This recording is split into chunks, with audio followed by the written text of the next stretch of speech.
남은 인생은 어디서 살면 좋을까? 고향에 작은 집 하나 마련해 책 읽고 텃밭 가꾸며 조용히 살까? 아니면 북적북적한 도시에서 사람들과 부대끼면서 지낼까?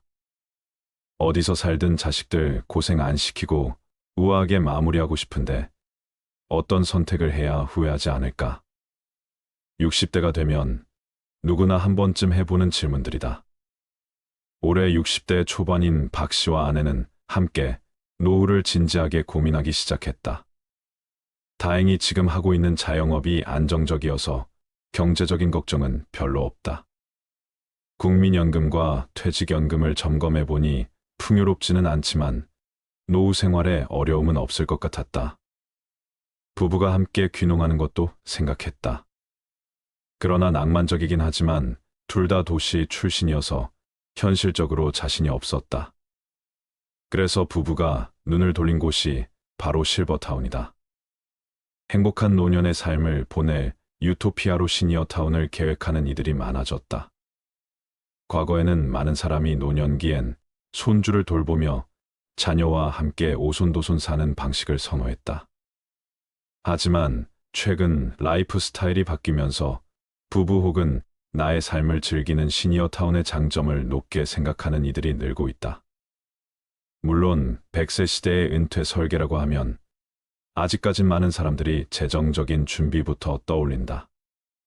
하지만 마지막 거처에 대한 결정이야말로 최우선 순위에 놓고 준비해야 할 부분이다. 평균 수명이 길어지면서 퇴직한 이후에도 살아야 할 시간이 길어졌기 때문이다.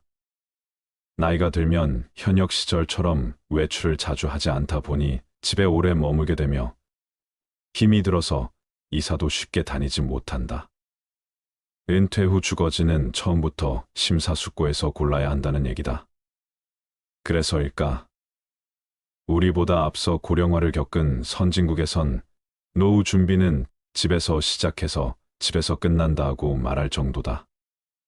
은퇴한 노인들은 어디에서 살기를 원할까?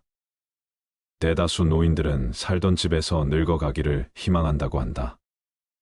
건강한 노인은 86%, 기력이 떨어진 노쇠한 노인조차도 75%가 현재 집에서 계속 살고 싶다고 답했다. 거동이 불편하게 되었을 때는 어떻게 하고 싶으냐는 질문에서도 많은 분들이 돌봄 서비스를 받으면서 현재 살고 있는 집에서 계속 살고 싶다고 답했다. 아무리 건강이 나빠져도 이미 오래 살아서 익숙해진 동네에서 벗어나는 건 원치 않는 것이다. 은퇴 후 자식과 함께 살기를 기대하는 사람은 거의 없다.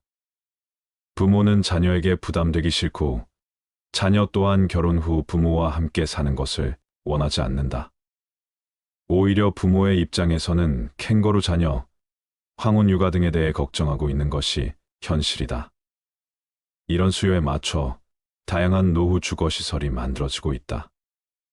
그 중에서도 실버타운에 대한 관심이 상대적으로 높다. 시니어타운은 건강한 중상류 고령층이 사는 단지로 이해하면 된다. 법적인 공식 용어가 아니기에 가끔 요양시설이나 양로시설 등과 함께 사용하곤 하는데 시니어타운은 이런 시설과 달리 고급화된 유료 양로시설로서 정부 보조를 받지 않고 60세 이상 입주민 비용으로 운영하기에 차이가 있다. 실버타운은 노후에 안정된 생활이 가능하도록 주거, 의료, 식사, 건강관리 및 다양한 여가 프로그램을 제공하는 시설을 의미한다.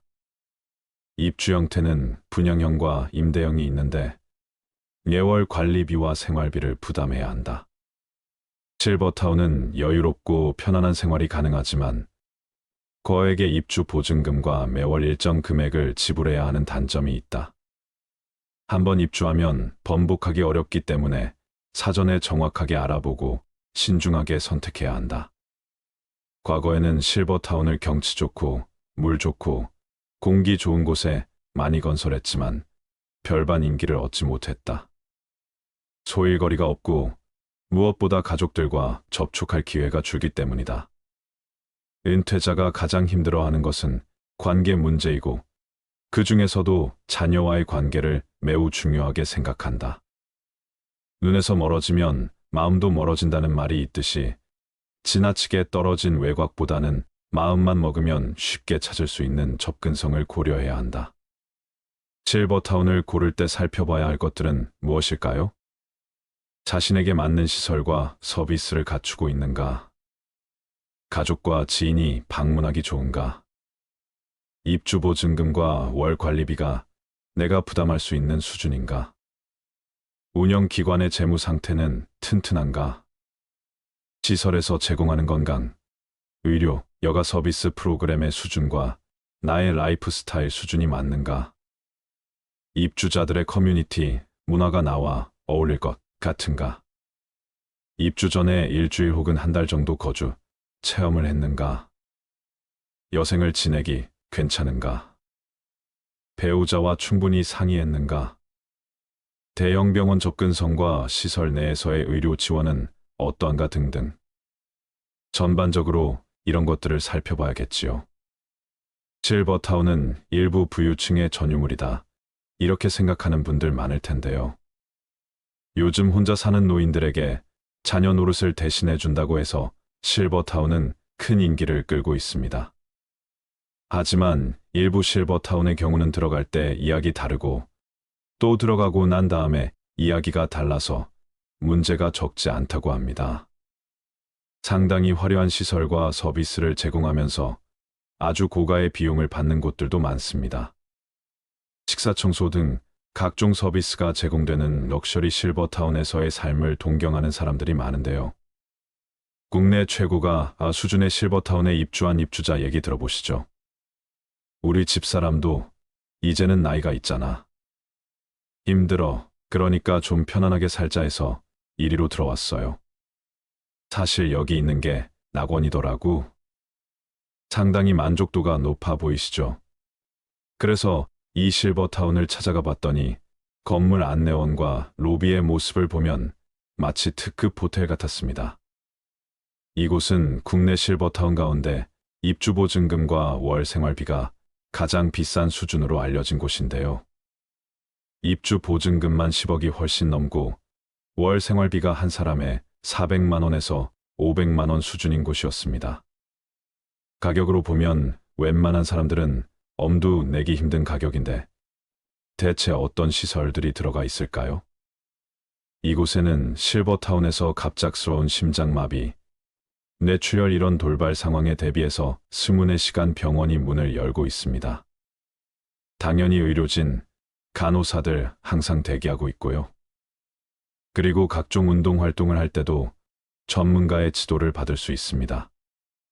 이런 초고가 실버타운은 주거 공간뿐만 아니라 무인들에게 필요한 서비스를 대부분 제공하고 있다는 점에서 일반 주택과 구별되고 있습니다. 돈만 많다면 얼마든지 이런 데 가면 좋겠지요. 그러나 개인 사정이나 실버타운마다 형편이 다 조금씩 다를 텐데요. 그러나 과연 고급 실버타운이 낙원이기만 할까요? 지옥이 되는 경우도 있습니다. 70대 후반 남성의 고급 실버타운 2년살이 경험담을 소개하겠습니다. 한번 들어보세요. 70대 후반 김모 씨는 3년 전 럭셔리 실버타운에 갔다가 한눈에 반했다. 바다 바로 앞에 위치한 근사한 고층 건물이었다. 아내와는 1년 가까이 말 한마디 안 하는 사실상 별거 상태였기에 결정도 빨랐다. 집사람과 사이도 안 좋은데 이러다 내가 치매라도 걸리면 누가 나를 돌봐주겠나. 경치가 좋고 의료 서비스도 잘 되어 있는 여기서 여생을 홀로 보내야겠다. 김 씨가 선택한 실버타운은 만 60세 이상만 입주 가능한 노인 전용 거주시설이었다. 그는 방 2개, 화장실 1개, 거실로 이루어진 20평형을 골랐다. 바다로, 산으로 처질려는 마치 천국에 온 기분이었다. 하지만 점점 일상의 무게에 짓눌리기 시작했다. 입주자들의 평균 나이는 75세다. 그는 거기서 연륜을 쌓으며 성공한 인생을 일군 엘리트들과의 지적인 대화를 기대했지만 허무한 착각으로 끝나버렸다. 주변 노인들의 끝없는 자식 자랑, 돈 자랑에 스트레스만 쌓여갔다. 유명 셰프가 만든 삼시세끼가 제공됐지만 진수성찬도 하루 이틀이지 질려서 매일 먹긴 힘들었다. 부엌에서 직접 요리해 간단히 먹는 날이 많아졌다. 바다가 내다 보이는 노천욕탕에서 만난 한 80대 남성은 10억이 넘는 돈을 내고 입주했는데 집사람이 도시에서 살겠다며 혼자 가버렸네라며 쓴웃음을 지었다. 실버타운 생활에 적응하지 못한 김 씨는 지역 커뮤니티에 눈을 돌려보기도 했다. 실버타운이 위치한 곳은 도시에서 자동차로 3시간 거리다. 하지만 현지 커뮤니티에 진입하는 것은 생각처럼 쉬운 일이 아니었다. 당연한 일인지도 모르지만 지역 주민들은 고급 실버타운에서 살고 있는 돈 많은 외지인에게 배타적이었다. 방에 틀어박혀 외롭게 지내는 날이 늘었고 우울증이 찾아오기 시작했다. 원래 집으로 돌아가고 싶다. 언제 죽을지 모르지만 90세까지 이런 감옥살이를 하면서 시간과 돈을 낭비하긴 싫었다. 결국 김 씨는 2년 동안의 실버타운 생활을 청산하고 원래 살던 곳으로 돌아갔다. 만기 전 퇴소이기 때문에 많은 금전적으로도 손해가 컸다. 비싼 수업료를 낸 셈이지만 그는 현재의 도시 생활에 매우 만족하고 있다. 그는 2다리가 성한 건강한 노인이 비싼 돈을 내면서 노인들만 모여 사는 실버타운에 들어갈 필요는 없을 것 같다고 밝혔다. 저렴한 실버타운도 있습니다. 최고급 실버타운의 5분의 1도 안 되는 가격. 이 가격에도 행복한 노년을 보낼 수 있는 그런 실버타운도 있습니다. 가성비가 좋은 실버타운 입주자분들의 말씀입니다. 아침에 모여서 같이 밥도 해먹고 간식도 해먹고 놀고 그래요. 모여있는 분들 모두 친해요. 공과금 외에는 아무런 의무적으로 내야 할 돈이 거의 없어서 식사를 포함한 한 달 관리비만 내면 됩니다. 시에서 예산을 지원하는 노인 복지관 바로 옆에 실버타운을 짓고 이 시설을 이용할 수 있도록 했기 때문입니다. 이곳에는 노인복지관, 노인대학, 게이트볼장 등 다양한 시설이 들어서 있는데요. 그야말로 노인들을 위한 하나의 마을이 형성된 상태였습니다. 우리 사회가 급격히 고령화 사회로 접어들고 있으니까 이런 저렴한 가격으로 노후를 보낼 수 있는 실버타운이 많이 생겼으면 좋겠는데 이런 경우는 굉장히 모범적인 운영 사례라고 할 수 있습니다. 반면에 정말 노후가 악몽으로 변한 이런 사례도 있습니다. 지방의 한 실버타운 사례입니다.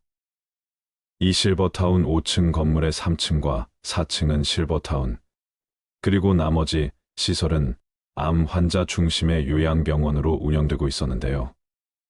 실버타운 재단 직원의 말은 30평형은 아예 없고 20평형도 남은 게 없고 15평형 단 2개 남았어요. 빈 곳이 아예 없어요. 한번 들어오시면 안 나가세요.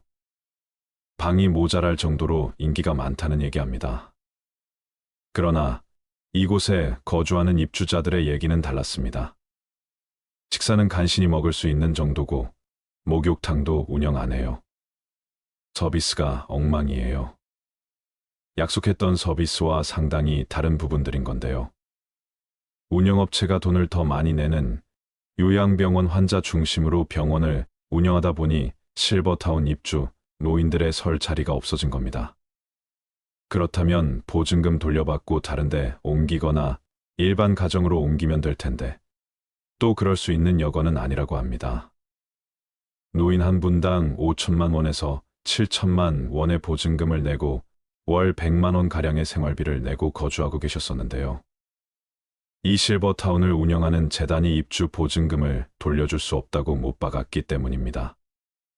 실버타운 재단이 빚이 많아 보증금을 돌려줄 수 없다는 겁니다. 관할 구청도 뾰족한 대책이 없기는 마찬가지였습니다. 부실 실버타운 때문에 발생하는 피해는 이곳만의 얘기가 있는데요. 경영 악화와 미분양 등을 이유로 약속한 의료 서비스나 편의 시설을 제공하지 않는 업체가 많다고 합니다. 실버타운은 우후죽순 생겨나고 있지만 설립 자격이나 운영 실태 점검 등에 대한 법적 기준이 제대로 마련돼 있지 않아서 추가 피해의 여지가 큰 상황입니다. 앞으로 이런 실버타운 많이 늘어나겠죠. 그러나 어르신들 같은 경우에 대처 능력이 떨어지시기 때문에 문제가 생기면 걱정이 앞서기만 합니다. 내게 맞는 시니어타운을 선택할 때 꼭 고려해야 할 8가지를 말씀드릴게요. 첫째, 입주할 당사자가 직접 골라라. 자기 결정권은 매우 중요하다. 시설을 고를 땐 반드시 입주 어르신이 직접 시니어타운을 보고 결정하라. 어르신들에겐 통상 자녀들이 보호자 역할을 하는 경우가 많다. 그래서 시니어타운을 고를 때 보호자인 자녀만 시설을 둘러보고 상담을 하는 경우가 많다고 한다. 고령의 거동이 불편하다거나 어차피 시니어타운 비용을 보호자인 자녀가 낼 것이라 어르신 의사를 무시하고 살 곳을 결정하는 것은 좋지 않다. 실제로 자녀들이 시니어타운을 결정하고 계약금까지 냈는데 막상 입주할 어르신이 입주를 거부해 위약금만 무는 경우도 있다고 한다. 둘째, 운영업체가 얼마나 건실한가를 보아라. 지속적으로 양재 서비스를 받아야 함에도 운영업체가 경영난에 몰릴 수 있기 때문이다. 가급적 공신력 있는 기관에서 운영하는 업체를 선택해야 하는데 안전성 측면에서 개인 사업자보다는 대형 법인이나 병원이 바람직하다. 신규 시니어타운이라면 시공사 시행사 분양사가 모두 다를 수도 있어 보상, 주체 확인이 필요하다. 부도가 날 경우를 대비해 계약 전 누구에게 보상을 받을 수 있는지도 확인해야 한다. 셋째, 본인 연령과 건강 상태를 고려해 골라라. 시니어타운 입주자는 대체로 70대 후반에서 80대 중반 정도가 많다. 또 입주 시 연령을 85세로 제한하는 시설도 생기는 추세다. 다만 입주할 어르신의 나이와 건강 상태에 따라 시니어타운을 결정하는 것이 좋다는 설명이다. 시설에 따라 비교적 젊고 액티브한 어르신들이 많은 시설이 있는 곳도 있고 입주자들의 평균 연령이 높고 월 생활비가 비싼 대신 제공되는 서비스가 많은 시설도 있기 때문이다. 예컨대 고령으로 거동이 불편해 일상생활에 도움이 많이 필요한 어르신이라면 수영장이나 골프시설, 헬스장 등의 부대시설이 많은 곳보다는 의료 시스템, 균형 잡힌 식사, 주 2회 이상의 청소 세탁 서비스에 신경 쓰는 시설이 더 좋다. 넷째, 내게 맞는 프로그램과 서비스를 갖추고 있는가를 보아라. 시니어타운은 단순한 주거 공간이 아니라 노년층에게 각종 서비스를 제공하는 곳이기 때문이다. 시니어의 욕구보다는 조직 또는 프로그램 지도자의 편의를 위주로 개발하고 좋은 프로그램을 보유하더라도 시니어의 신체적 기능 및 교통편의 서비스를 고려치 않아 접근조차 어려운 상황이 많다.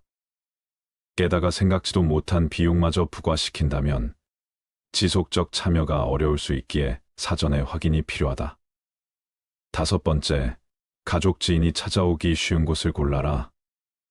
가족과 지인들이 찾아오기 쉽도록 교통이 편리한 곳으로 고르라. 만약 자녀들이 부모를 만나러 오는데 시간이 많이 걸리고 접근성이 떨어지면 부모를 만나러 오는 횟수가 자연스레 줄고 어르신들도 친구나 자녀를 만나러 밖으로 나가는 경우도 줄 수밖에 없다. 특히 고령자들은 갖고 있는 차를 처분하고 입주하는 경우도 많아 인근 역이나 버스 정류장까지 셔틀버스 등을 운영하는지 등 교통편을 꼼꼼히 확인하는 게 중요하다. 시니어타운은 생활공간이라 자유롭게 외출도 하고 외식도 하고 친구를 만나는 것이 중요하다. 가장 중요한 것은 어르신들이 시니어타운에 입주해서 행복한 노후 생활을 할 수 있어야 한다는 것이다. 좋은 시설이란 결국 나에게 맞는 내가 생활하는데 편하고 즐거운 시설이다. 여섯 번째, 피치 못할 사정으로 중간에 퇴소하게 될 경우 보증금을 회수할 수 있는가를 보아라. 입주 초기 즐거운 생활을 했어도 배우자나 실버타운에서 함께 생활했던 이웃들이 먼저 세상을 떠난다면 심경의 변화를 겪을 수밖에 없다. 이런 상황에서 퇴소 시 입주 보증금 회수나 전세권 근저당 설정 등 입주 보증금의 반환 보증 관련한 내용을 상세히 살펴봐야 한다. 7번째, 월 생활비와 물가 상승을 고려하라. 월 생활비는 물가 상승에 따라 늘 수 있다. 시니어타운은 보증금에 월 생활비를 더해 운영되는 곳이 대부분이다. 보증금은 계약 시 내는 것으로 전세보증금 개념과 비슷하다. 보증금은 처음 계약할 땐 목돈이 들어가지만 퇴소할 땐 돌려받을 수 있다. 문제는 월 생활비다. 현재 월 생활비가 200만 원이라고 해도 이 금액이 사는 내내 동일하지 않을 것이란 점을 고려하라. 물가 상승률에 따라 보통 3에서 5% 정도 매년 생활비가 오를 수 있다는 점을 감안해야 한다는 것이다. 따라서 현 월 생활비가 200만 원인 곳이라도 몇 년 뒤엔 몇십만 원 차이가 날 수 있다는 점을 이해해야 한다. 이를 고려하지 않고 입주했다가 생활비 인상으로 더 저렴한 시설로 갈지 고민하는 어르신이 적지 않다고 한다. 8번째, 비용 절감보다는 건강을 우선해라. 시니어타운엔 내가 식사를 하지 않아도 의무 식수만큼 돈을 내야 하는 의무식이란 제도가 있다. 하루 3끼 월 90씩 의무식이 있는 시설이 있는 곳도 있고 월 20에서 30식인 곳도 있다. 의무식 외에 추가로 식사하는 비용은 식수만큼 생활비에 추가되는 구조다. 의무식은 시니어타운에겐 안정적 식당 운영 측면에서 어르신들에겐 건강관리 측면에서 필요하기 때문에 나쁘게 볼 필요는 없다. 더구나 시니어타운에서 식사를 하기 위해선 정해진 시간에 식당에서 모여야 하기 때문에 어르신들이 밥 먹으면서 누군가와 이야기도 나누고 고립을 예방하는 효과도 있다. 이상으로 시니어타운 고를 때 중요한 8가지를 말씀드렸는데요. 시니어타운은 입주 비용을 부담하는 방식에 따라 임대형과 분양형으로 나뉩니다. 임대형 시니어타운은 일정 금액을 보증금으로 낸 뒤 생활비를 매달 월세 방식으로 납부하는 유형이다. 분양형은 말 그대로 아파트나 오피스텔을 분양받듯 일정한 돈을 내고 소유권을 사는 방식으로 입주하게 된다. 입지한 지역에 따라서는 도심형, 도심과 가까운 도시 근교형, 도시를 벗어난 전원형 등으로 구분된다. 시니어타운을 떠올리면 그림 같은 풍경이 있는 자연환경 속 단지가 있는 한적한 전원형을 떠올리지만 공동주택 형태의 호텔식 도심형 시니어타운이 인기가 높다. 대부분 여유 있는 노년층은 도시 생활에 익숙한 비율이 높다. 또 편의시설 접근이 용이하고 대중교통 활용이 편리해 자식이나 손자 등 가족을 만나기도 쉬워 심리적 안정감을 얻기에도 좋다. 의료시설이 잘 구비된 대형 병원들과 연계도 잘 되어 있어 응급 상황 시 용이한 대처가 장점이다. 다만 다른 입지에 비해 상대적으로 비용이 높은 것이 단점이다. 전원형은 도시와 떨어져 산이나 호수, 농원 등 자연 경관을 근거리에서 즐길 수 있는 곳에 있다. 전원 생활을 즐길 수 있는 장점이 있지만 시니어타운에 입주할 정도로 여유 있는 사람은 대부분 도시에 살아온 만큼 이들이 낯선 전원에서 적응하는 것이 쉽지 않을 수 있다. 고령자 증가 수요에 맞춰 다양한 노후 주거시설이 만들어지고 있습니다. 그 중에서도 실버타운에 대한 관심이 상대적으로 높은데요. 실버타운 고르실 때 꼭 자신에게 맞는 곳을 선택하셔서 행복한 노후 보내시기 바랍니다. 평균 수명의 증가와 함께 노후의 기간이 길어지면서 노후에도 안정적으로 생활할 수 있는 준비가 절실해지고 있는데요. 이러한 배경 속에서 노후 준비는 단순한 선택이 아닌 필수가 되었으며 이를 위한 체계적인 계획과 시행이 요구됩니다.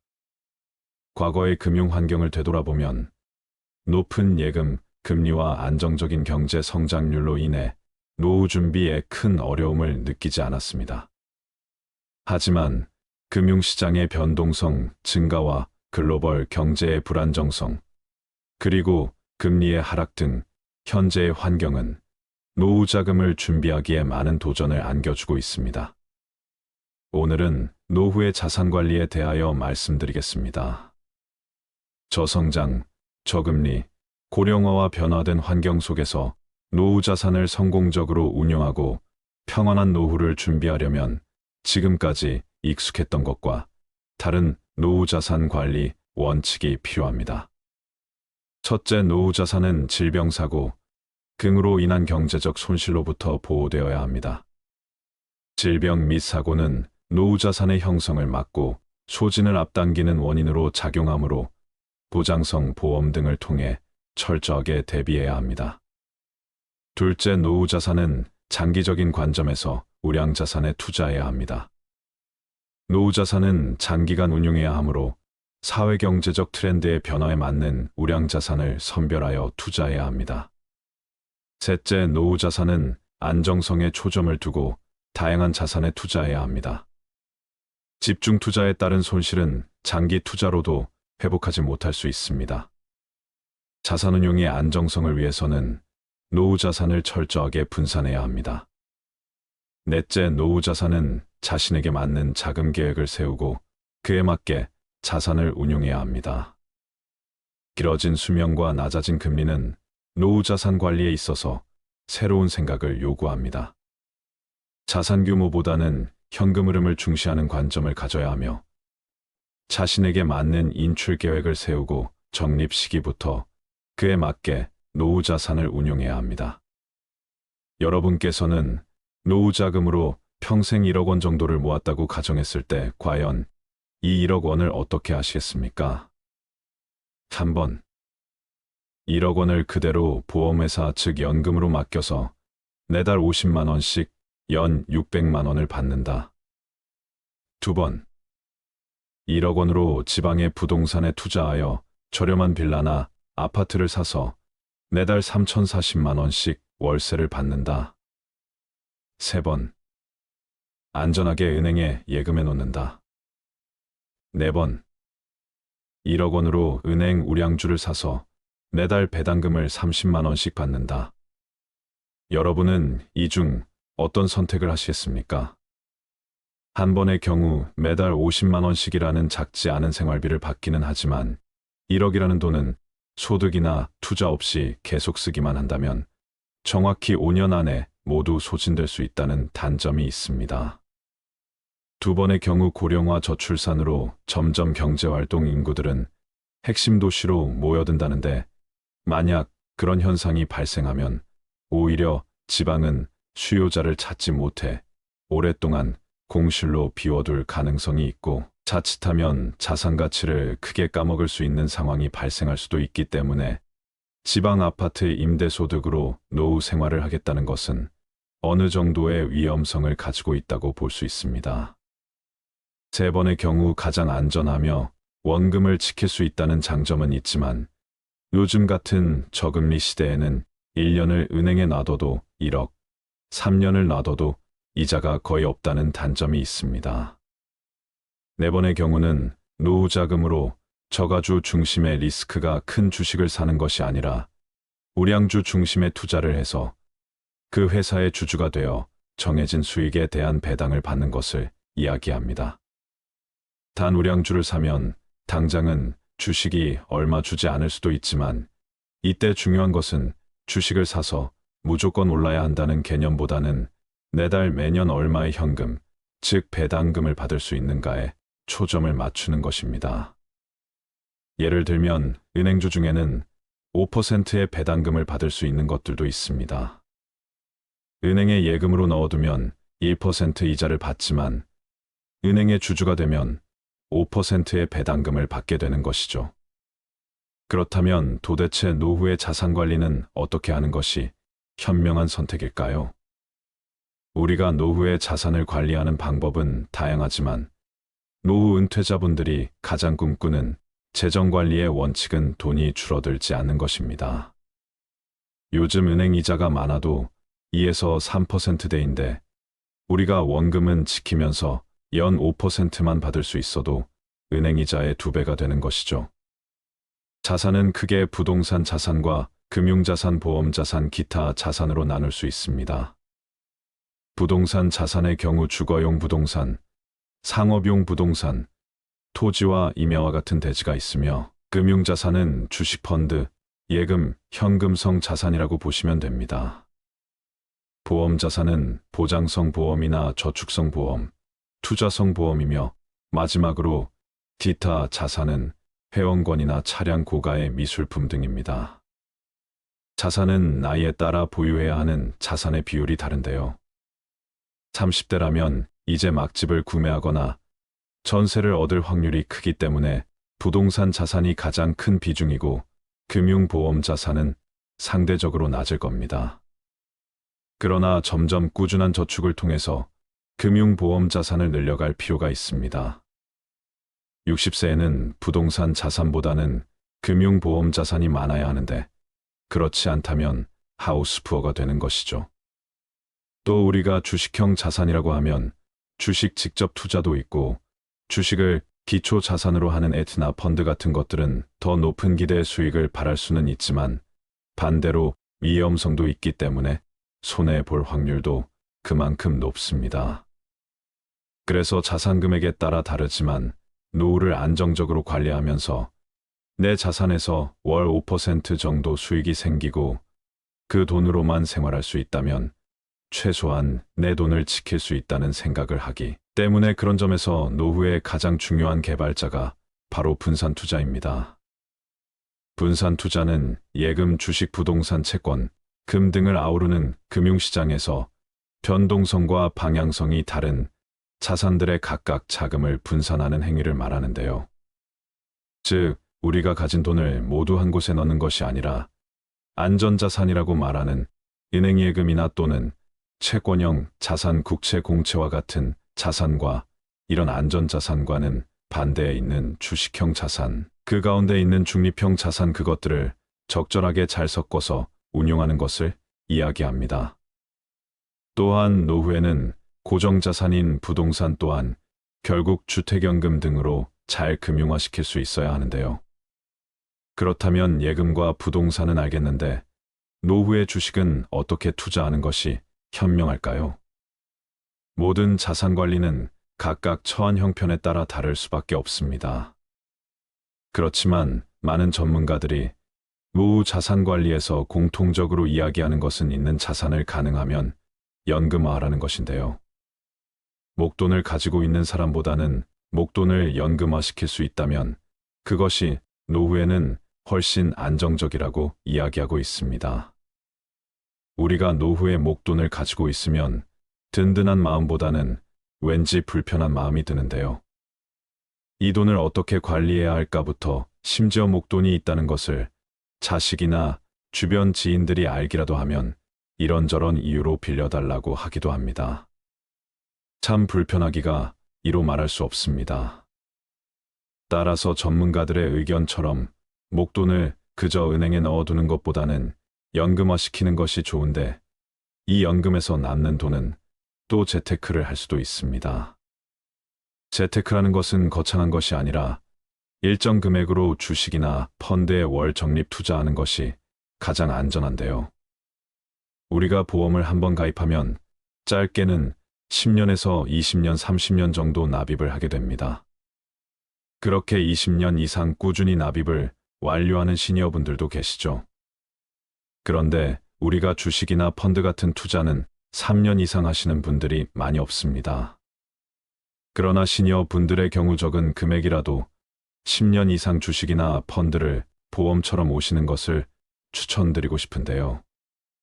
우리가 지난 30년 동안 돌이켜 생각해보면 전 세계에 다양한 일들이 많았습니다. 전쟁도 있었고 우리나라에 인프도 있었으며 최근 몇 년 동안은 코로나 등 무수히 많은 일들이 있었습니다.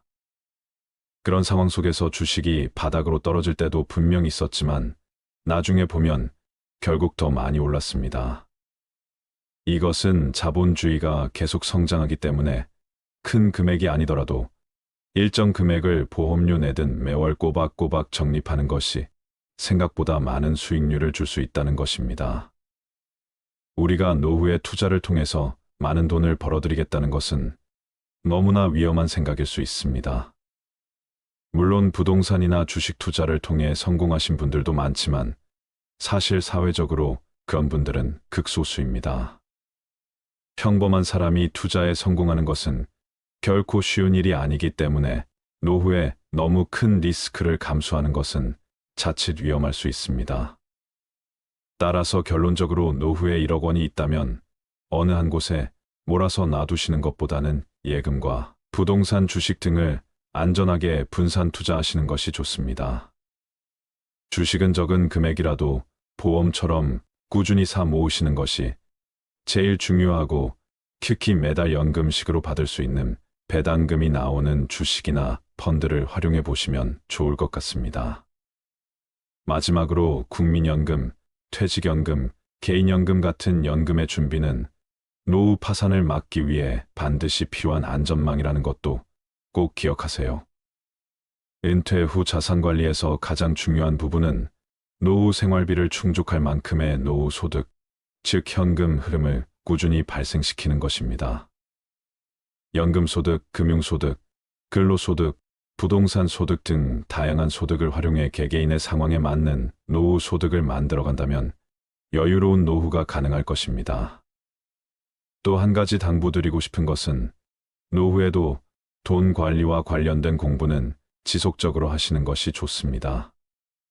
그 이유는 안타깝게도 우리가 많이 의지하게 되는 은행이나 보험사, 증권사와 같은 금융기관들은 소비자의 이익이 자신의 급여와 본질적으로 상관이 없기 때문에 본인에게 이득이 되는 방향으로 추천해 주는 경우가 많습니다. 그러다 보니 내 재산은 내가 지킨다라는 생각으로 여러 영상이나 책을 통해 계속 자산 관리에 대해 공부하시고, 은행이나 보험사와 같은 금융기관 직원들의 조언들은 참고해서 들으시는 것이 좋겠습니다. 돈보다 자식에게 꼭 물려주어야 하는 것에 대하여 말씀드리겠습니다. 돈을 모아 자손에게 물려주더라도 그 자손이 반드시 그것을 지킨다고 할 수 없으며, 책을 모아 자손에게 물려주더라도 그 자손이 반드시 다 읽는다고 볼 수 없다. 남 모르는 가운데 음덕을 쌓아서 자손을 위한 계책을 삼는 것만 못하다. 사람의 피를 빨아먹는 거머리가 막대한 유산을 상속받은 이상한 이야기가 있다. 프랑스의 실업과 카페 템프라는 자신이 피땀 흘려 모은 재산을 둘러싸고 상속자들이 추잡하게 싸우는 꼴을 보자 크게 낙심했다. 그는 아주 극비리의 유언장을 작성했는데, 그 유언장에 의하면 그의 막대한 유산은 한 마리의 거머리에게 주도록 되어 있었다. 상속자들 중에는 이에 신청을 내어 소송을 벌이는 사람도 있었지만 어쩔 수가 없었다. 인간이 인간에게 절망을 느낀 가장 극단적인 예가 아닐까. 모든 자연계 중에서 인간만큼 믿지 못할 존재도 없다는 논리는 그래서 성립될 수 있는 것인지도 모른다. 교활하고 잔악하고 배신하는 무리는 유독 인간 속에서만 그 숫자를 크게 헤아릴 수 있기 때문이다. 마키아벨리는 군주론에서 인간이란 부모의 죽음은 곧 잊어버려도 유산을 잃은 것은 좀처럼 잊지 못하는 존재라고 말했다. 죽어가는 사람의 구두를 믿고 오랫동안 맨발로 다닌다는 영국의 속담도 있지 않는가. 자식에게 남겨진 최선의 유산은 부모의 덕행이다. 칸트는 그의 서한집에 이런 말을 남겼다. 우리 가문에 대하여 자랑할 수 있는 것은 정직하고 도덕적으로 모범적이던 양친이 내게 재산을 물려주지는 않았으나 한 가지 가르침을 주신 점이다. 그 가르침이란 도덕적인 면에서 그 이상은 있을 수 없는 최상의 것이었으며, 나는 이것을 기억할 때마다 깊은 가문의 정을 금치 못한다. 효도하라. 그러면 받으리라. 어버이에게 효도하면 자식 또한 나에게 효도한다. 어버이에게 효도하지 않는다면 자식 또한 나에게 어떻게 효도할 수 있겠는가? 애정이 없는 효도를 생각해 본 적이 있는가? 또한 사랑이 없는 우정을 생각해 본 적이 있는가? 효도가 아무리 부모를 섬기는 자식된 사람의 도리라 하더라도 그 속에 애정이 결여되어 있다면 그것은 효도가 아니다. 그것은 가식이며 위장이며 계산된 것이기 때문이다. 러셀은 행복의 정복에서 이런 말을 남겼다. 애정을 요구하는 사람은 애정을 받는 사람이 아니다. 애정을 받을 수 있는 사람은 남에게 애정을 주는 사람이다. 이자를 붙여서 돈을 빌려주는 계산된 애정은 주어도 소용이 없다. 개선된 애정은 참된 애정이 아니며 그 애정을 받는 사람도 진실된 것이라고 생각지 않는다. 속담에 부모가 온효자가 되어야 자식이 반효자라는 말이 있다. 과거의 금융 환경을 되돌아보면 높은 예금, 금리와 안정적인 경제 성장률로 인해 노후 준비에 큰 어려움을 느끼지 않았습니다. 하지만 금융시장의 변동성 증가와 글로벌 경제의 불안정성, 그리고 금리의 하락 등 현재의 환경은 노후 자금을 준비하기에 많은 도전을 안겨주고 있습니다. 저성장, 저금리, 고령화와 변화된 환경 속에서 노후 자산을 성공적으로 운용하고 평안한 노후를 준비하려면 지금까지 익숙했던 것과 다른 노후 자산 관리 원칙이 필요합니다. 첫째, 노후 자산은 질병사고, 긍으로 인한 경제적 손실로부터 보호되어야 합니다. 질병 및 사고는 노후 자산의 형성을 막고 소진을 앞당기는 원인으로 작용하므로 보장성 보험 등을 통해 철저하게 대비해야 합니다. 둘째, 노후 자산은 장기적인 관점에서 우량 자산에 투자해야 합니다. 노후 자산은 장기간 운용해야 하므로 사회경제적 트렌드의 변화에 맞는 우량 자산을 선별하여 투자해야 합니다. 셋째, 노후 자산은 안정성에 초점을 두고 다양한 자산에 투자해야 합니다. 집중 투자에 따른 손실은 장기 투자로도 회복하지 못할 수 있습니다. 자산운용의 안정성을 위해서는 노후 자산을 철저하게 분산해야 합니다. 넷째, 노후 자산은 자신에게 맞는 자금 계획을 세우고 그에 맞게 자산을 운용해야 합니다. 길어진 수명과 낮아진 금리는 노후 자산 관리에 있어서 새로운 생각을 요구합니다. 자산 규모보다는 현금 흐름을 중시하는 관점을 가져야 하며 자신에게 맞는 인출 계획을 세우고 적립 시기부터 그에 맞게 노후 자산을 운용해야 합니다. 여러분께서는 노후 자금으로 평생 1억 원 정도를 모았다고 가정했을 때 과연 이 1억 원을 어떻게 하시겠습니까? 첫 번째, 1억 원을 그대로 보험회사 즉 연금으로 맡겨서 매달 50만 원씩 연 600만 원을 받는다. 두 번째, 1억 원으로 지방의 부동산에 투자하여 저렴한 빌라나 아파트를 사서 매달 3,040만 원씩 월세를 받는다. 세 번째, 안전하게 은행에 예금해 놓는다. 네 번째, 1억 원으로 은행 우량주를 사서 매달 배당금을 30만 원씩 받는다. 여러분은 이 중 어떤 선택을 하시겠습니까? 첫 번째의 경우 매달 50만 원씩이라는 작지 않은 생활비를 받기는 하지만 1억이라는 돈은 소득이나 투자 없이 계속 쓰기만 한다면 정확히 5년 안에 모두 소진될 수 있다는 단점이 있습니다. 두 번째의 경우 고령화 저출산으로 점점 경제활동 인구들은 핵심 도시로 모여든다는데 만약 그런 현상이 발생하면 오히려 지방은 수요자를 찾지 못해 오랫동안 공실로 비워둘 가능성이 있고 자칫하면 자산 가치를 크게 까먹을 수 있는 상황이 발생할 수도 있기 때문에 지방 아파트 임대소득으로 노후 생활을 하겠다는 것은 어느 정도의 위험성을 가지고 있다고 볼 수 있습니다. 세 번째의 경우 가장 안전하며 원금을 지킬 수 있다는 장점은 있지만 요즘 같은 저금리 시대에는 1년을 은행에 놔둬도 1억, 3년을 놔둬도 이자가 거의 없다는 단점이 있습니다. 네 번째의 경우는 노후 자금으로 저가주 중심의 리스크가 큰 주식을 사는 것이 아니라 우량주 중심의 투자를 해서 그 회사의 주주가 되어 정해진 수익에 대한 배당을 받는 것을 이야기합니다.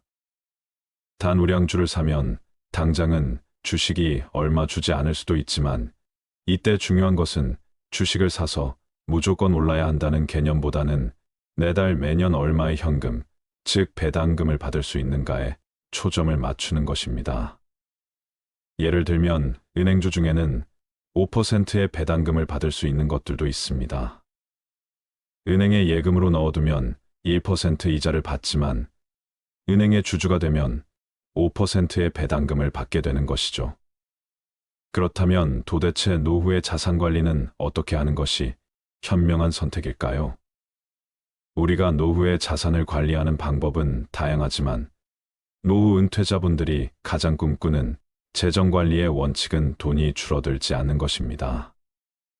요즘 은행 이자가 많아도 2에서 3%대인데 우리가 원금은 지키면서 연 5%만 받을 수 있어도 은행 이자의 2배가 되는 것이죠. 자산은 크게 부동산 자산과 금융자산, 보험자산, 기타 자산으로 나눌 수 있습니다. 부동산 자산의 경우 주거용 부동산, 상업용 부동산, 토지와 임야와 같은 대지가 있으며 금융자산은 주식펀드, 예금, 현금성 자산이라고 보시면 됩니다. 보험자산은 보장성 보험이나 저축성 보험, 투자성 보험이며 마지막으로 기타 자산은 회원권이나 차량 고가의 미술품 등입니다. 자산은 나이에 따라 보유해야 하는 자산의 비율이 다른데요.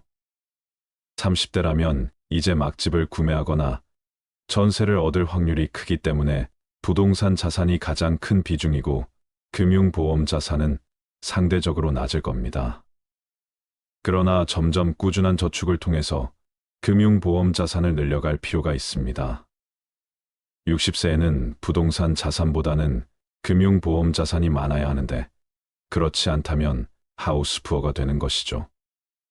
또 우리가 주식형 자산이라고 하면 주식 직접 투자도 있고 주식을 기초 자산으로 하는 에트나 펀드 같은 것들은 더 높은 기대의 수익을 바랄 수는 있지만 반대로 위험성도 있기 때문에 손해볼 확률도 그만큼 높습니다.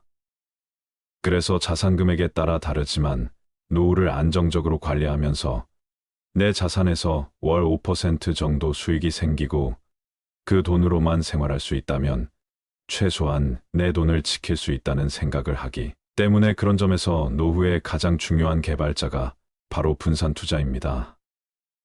분산 투자는 예금, 주식, 부동산, 채권, 금 등을 아우르는 금융시장에서 변동성과 방향성이 다른 자산들의 각각 자금을 분산하는 행위를 말하는데요.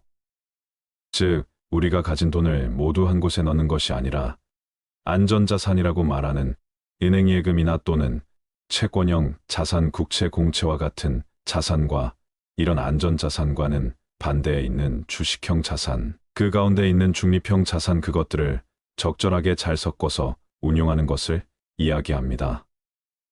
또한 노후에는 고정자산인 부동산 또한 결국 주택연금 등으로 잘 금융화시킬 수 있어야 하는데요. 그렇다면 예금과 부동산은 알겠는데 노후의 주식은 어떻게 투자하는 것이 현명할까요? 모든 자산 관리는 각각 처한 형편에 따라 다를 수밖에 없습니다. 그렇지만 많은 전문가들이 노후 자산 관리에서 공통적으로 이야기하는 것은 있는 자산을 가능하면 연금화하라는 것인데요. 목돈을 가지고 있는 사람보다는 목돈을 연금화시킬 수 있다면 그것이 노후에는 훨씬 안정적이라고 이야기하고 있습니다. 우리가 노후에 목돈을 가지고 있으면 든든한 마음보다는 왠지 불편한 마음이 드는데요. 이 돈을 어떻게 관리해야 할까부터 심지어 목돈이 있다는 것을 자식이나 주변 지인들이 알기라도 하면 이런저런 이유로 빌려달라고 하기도 합니다. 참 불편하기가 이로 말할 수 없습니다. 따라서 전문가들의 의견처럼 목돈을 그저 은행에 넣어두는 것보다는 연금화시키는 것이 좋은데 이 연금에서 남는 돈은 또 재테크를 할 수도 있습니다. 재테크라는 것은 거창한 것이 아니라 일정 금액으로 주식이나 펀드에 월 적립 투자하는 것이 가장 안전한데요. 우리가 보험을 한번 가입하면 짧게는 10년에서 20년, 30년 정도 납입을 하게 됩니다. 그렇게 20년 이상 꾸준히 납입을 완료하는 시니어분들도 계시죠. 그런데 우리가 주식이나 펀드 같은 투자는 3년 이상 하시는 분들이 많이 없습니다. 그러나 시니어 분들의 경우 적은 금액이라도 10년 이상 주식이나 펀드를 보험처럼 오시는 것을 추천드리고 싶은데요. 우리가 지난 30년 동안 돌이켜 생각해보면 전 세계에 다양한 일들이 많았습니다. 전쟁도 있었고 우리나라에 인프도 있었으며 최근 몇 년 동안은 코로나 등 무수히 많은 일들이 있었습니다. 그런 상황 속에서 주식이 바닥으로 떨어질 때도 분명 있었지만 나중에 보면 결국 더 많이 올랐습니다. 이것은 자본주의가 계속 성장하기 때문에 큰 금액이 아니더라도 일정 금액을 보험료 내든 매월 꼬박꼬박 적립하는 것이 생각보다 많은 수익률을 줄 수 있다는 것입니다. 우리가 노후의 투자를 통해서 많은 돈을 벌어들이겠다는 것은 너무나 위험한 생각일 수 있습니다. 물론 부동산이나 주식 투자를 통해 성공하신 분들도 많지만 사실 사회적으로 그런 분들은 극소수입니다. 평범한 사람이 투자에 성공하는 것은 결코 쉬운 일이 아니기 때문에 노후에 너무 큰 리스크를 감수하는 것은 자칫 위험할 수 있습니다. 따라서 결론적으로 노후에 1억 원이 있다면 어느 한 곳에 몰아서 놔두시는 것보다는 예금과 부동산 주식 등을 안전하게 분산 투자하시는 것이 좋습니다.